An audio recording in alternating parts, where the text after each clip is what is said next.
하나님께 집중하다라고 하는 설교 제목으로 말씀을 나누도록 하겠습니다. 오늘은 예수님께서 공생애의 모든 사역을 마치시고 마지막 십자가 고난을 감당하시기 위해서 예루살렘 성에 입성하신 날을 기념하는 종려주일입니다.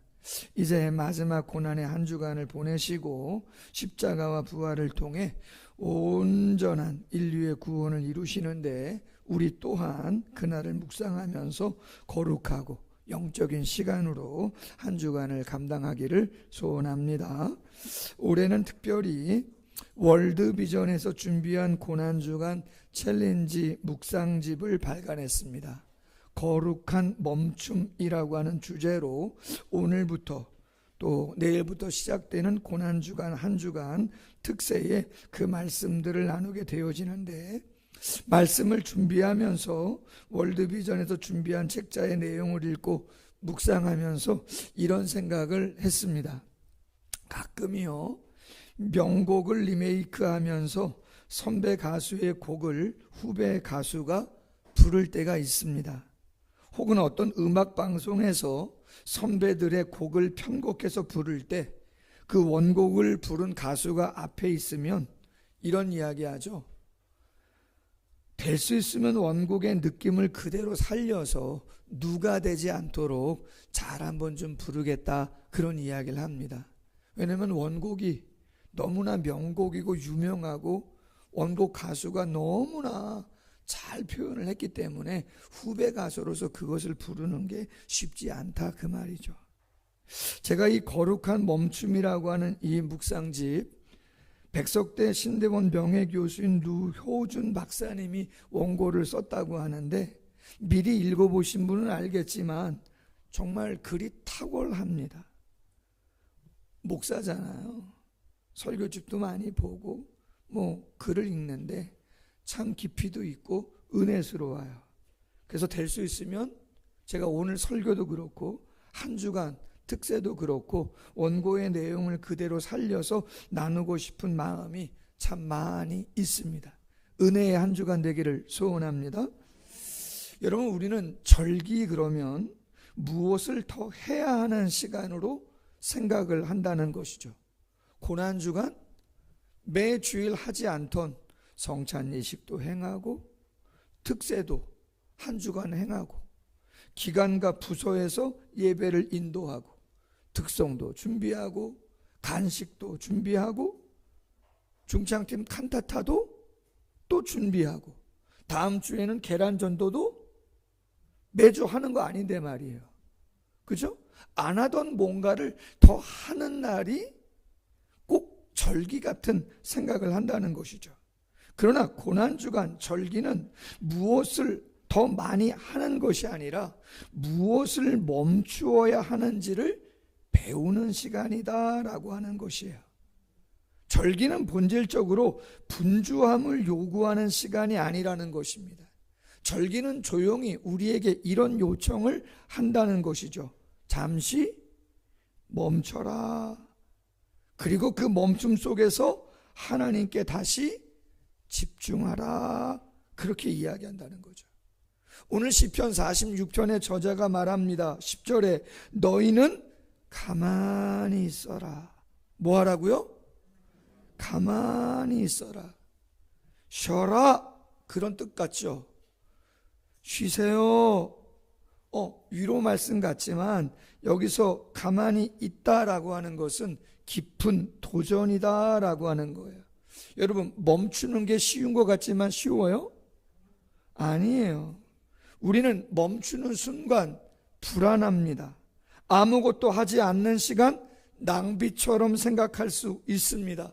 통제권, 주도권 잃는다고 생각하면서 두려운 마음이 엄습할 수 있죠. 여러분, 요즘 세상 어떤 세상이에요? 비교하고 경쟁하고 살아남기 위해서 치열한 시대 아닙니까? 조금 늦게 가면 도태한 것 같고 처진 것 같고 실패한 인생처럼, 그래서 남보다 조금 더 한 발이라도 앞서가야 된다, 빨리 가야 된다 생각하는데 일상을 멈춘다? 불안할 수밖에 없다. 그러나 성경은 말합니다. 하나님을 아는 일은 움직임 속에서가 아니라 멈춤 속에서 시작되어지는 거다. 시편 46편 배경이요, 평안할 때가 아닙니다. 혼란할 때입니다. 학자들에 의하면 BC 701년에서 699년 남유다 히스기야 왕이 통치할 때 아수르의 사네립이라고 하는 왕이 나라를 쳐들어왔어요. 여러분, 시편 46편은 지금 저 중동의 상황이에요. 전쟁 상황. 잠자기도 불안한, 어떻게 해야 할지 모르는 바로 그 상황. 절체절명의 위기 상황. 그런데 하나님은 뭐라고 말씀하신다고요? 가만히 있으라. 오늘 2절과 3절, 땅이 변하든지 산이 흔들려 바닷 가운데 빠지든지 바닷물이 솟아나고 뛰놀든지 그것이 넘침으로 산이 흔들릴지라도 우리는 두려워하지 않는다. 여러분, 언젠가 한번 말씀드렸었는데 제 고향이 기흥이에요. 용인 기흥저수지, 신갈저수지가 있고 저희 동네 앞에는 개울이 흘러요. 근데 그게 저수지하고 연결되어 있는데 비가 많이 오면요, 거기 보 같은 것도 있는데 그걸 막 넘실넘실 거린단 말이에요. 중고등부 때 꿈을 꾸는데, 뭐 어른들은 그런 건 꾸면 키가 자라려고 하는 거라고 얘기하시는데, 물이 너무 불어가지고, 꿈입니다. 물이 너무 불어가지고 다른 집들이 막 잠겨요. 근데 이게 잠기는 형상이 아니라 그 물이 막 집을 치는 거예요. 물살이 막 거대한 파도가 거기를 확 치면은요, 집이 다 사라져. 움푹 파요. 저희 집은 약간 동네, 윗동네에 있는데 벌써 저 아랫마을은 다 잠기고 초토화됐고, 그 엄청난 물이 말이에요, 윗마을로 막 덮치고, 이 마을 덮치고 저 마을 덮치면 끝장나는 거예요. 두려워요, 안 두려워요? 오늘 본문 그런 거거든요. 식은땀 막 나죠. 근데 제가 죽었을까요, 안 죽었을까요? 여러분, 주인공은 잘 안 죽는 거거든요. 저는 안 죽었죠. 근데 오늘 본문의 상황이 그런 상황이다. 근데 두려워하지 말라는 거죠. 그럼 현실을 부정하라는 건가? 아니라는 거예요. 오히려 현실 한가운데에서 인간의 반응과 계산을 잠시 내려놓고 하나님이 누구신지를 다시 한번 보라고 요청하는 거다. 성경에 보면 사네립이 쳐들어왔을 때, 첫 번째 쳐들어왔을 때 히스기야가 어떻게 하느냐, 있는 재산 없는 재산 다 모아가지고 조공으로, 뇌물로 얼레고 달래가지고 사네립을 우리 좀 긍휼히 여기달라고 다시 본국으로 보냅니다. 어려움을 극복하죠. 그럼 사네립이 이제 그 정도 했으니까 됐다 그러고 안 쳐들어왔을까요? 아니라 말이에요. 또 쳐들어왔단 말이에요. 성읍들을 다 수십 개를 정복하고 이제 예루살렘까지 내려왔단 말이에요. 인간의 반응과 계산, 그것은 완벽한 문제 해결점이 아니다라고 하는 거죠. 성서신학적으로 볼 때 멈춤이라고 하는 것은 언제나 하나님의 일하심을 위한 자리였다.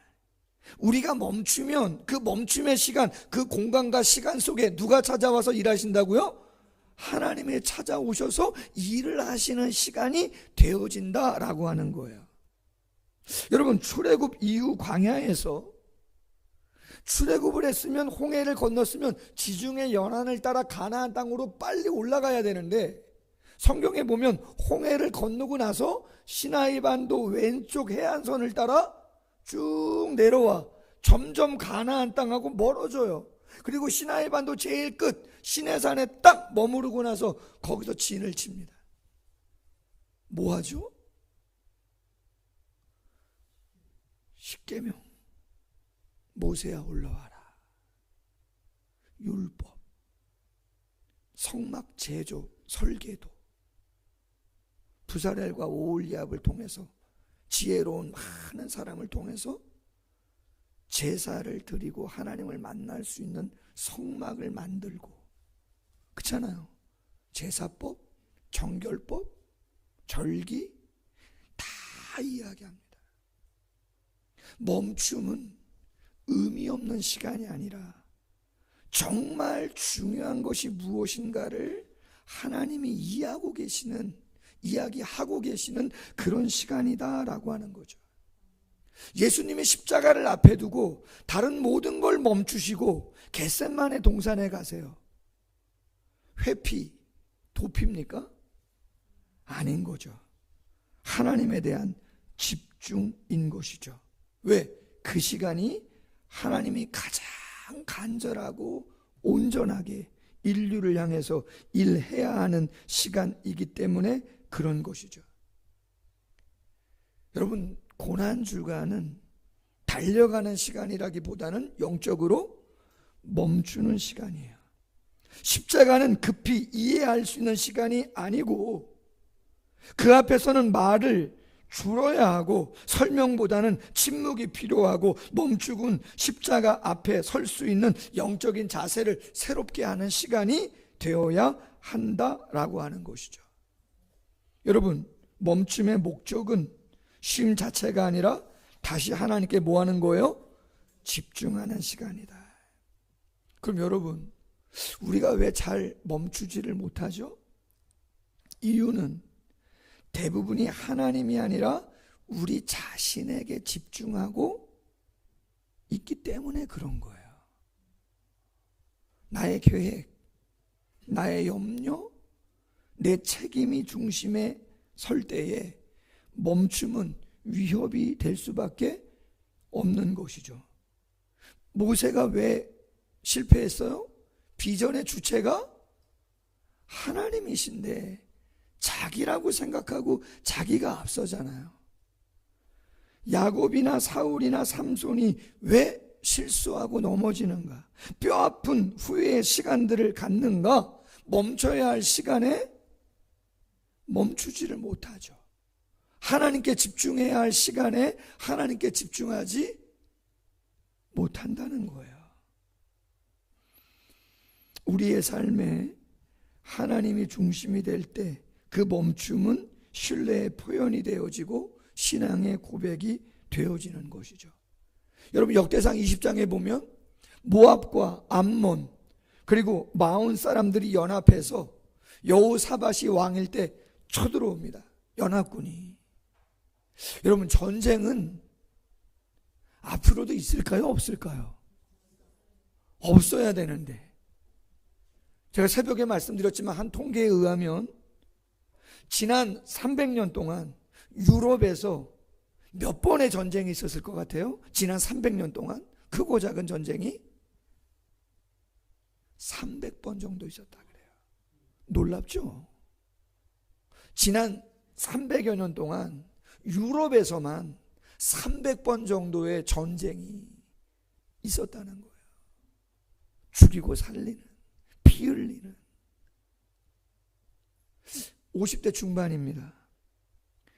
뉴스에서 전쟁에 대한 소식이 없었던 적이 그렇게 많지 않았던 것 같아요. 심지어는 그 전쟁의 여파가 우리에게 지금 전화 왔어요. 목사님, 종량제 봉투 교회에 많이 있는지 모르겠어요. 그거 품절된다는데요. 여러분 다 사놓으셨어요? 처음 듣는 얘기예요? 방송은 저만 보나 보죠? 사재기할 이유는 없지만 이런저런 전쟁의 여파로 기름값도 오르잖아요.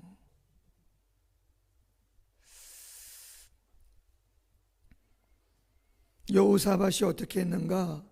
역대하 20장 12절에 그 연합군 앞에서 멈추고 하나님께 집중하며 이렇게 고백합니다. 하나님, 그들을 왜 징벌하지 않습니까? 우리를 치러오는 이 큰 무리를 우리는 대적할 능력 없고 어떻게 할 줄도 알지 못합니다. 마지막 고백이 뭐예요? 오직 주만 바라봅니다. 우린 멈춥니다.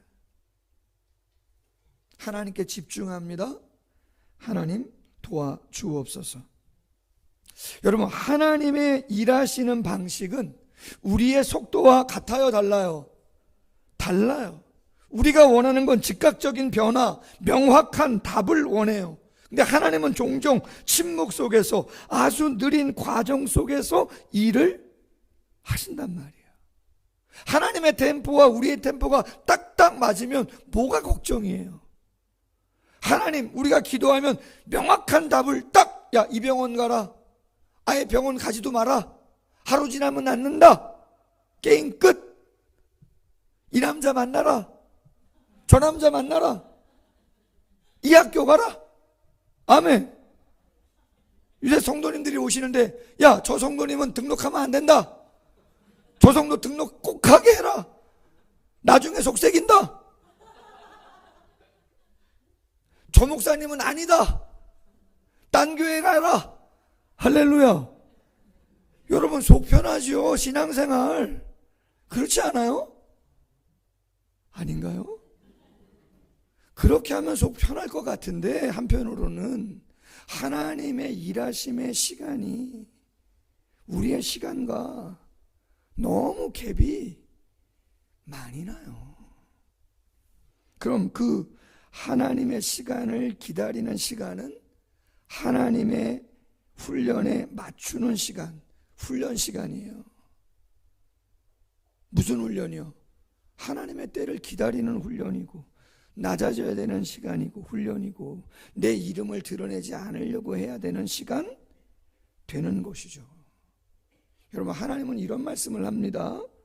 이사야 42장 8절에 나는 여호와이니 이는 내 이름이라. 나는 내 영광을 다른 자에게, 내 찬송을 우상에게 주지 않는다는 거예요. 여러분, 하나님 대단해요. 하나님은 다른 건 다 용서하시고 품을 수 있는데 교만한 거는 품으시기가 어려워요. 당신은 당신의 영광을, 당신의 찬송을 절대 다른 존재에게, 피조물에게 빼앗기기를 원하지 않는다는 거예요. 말씀드렸잖아요. 조그마한 본당이지만 본당 짓는데 2,300만 원밖에 없는데 1억 들어요. 견적 냈더니.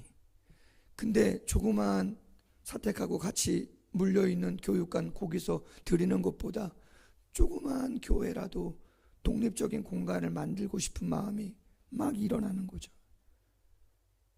며칠을 철야하는지 몰라요? 하나님이 그래, 네가 그렇게 원한다면 내가 들어준다는 거죠. 근데 조건을 딱 두 개 거셔요. 하나는 크게 하지 말아라. 네가 아무리 기도 많이 하고 믿음 좋아도 크게 짓지 말라는 거예요. 기본으로 작게 둬도 1억인데 어쨌든 크게는 하지 말라는 거예요. 절대로. 두 번째가 뭐예요? 홍 목사, 내가 짓게 해줄 건데, 빚 안 지고 해줄 건데 네가 했다고는 절대로 말하지 말아라. 누가 하신 거예요? 2,300밖에 없었는데 1억인데요. 다 하고 났더니 700만 원 남더라고요. 하나님이 이 손길 저 손길 통해서 알게 모르게, 할렐루야, 꽉 다물어야 되겠죠. 오늘 46편 1절이야. 하나님은 우리의 피난처 힘이시고 환난 중에 만날 큰 도움이시다. 5절, 하나님이 그 성중에 계심에 성이 흔들리지 아니할 것이라.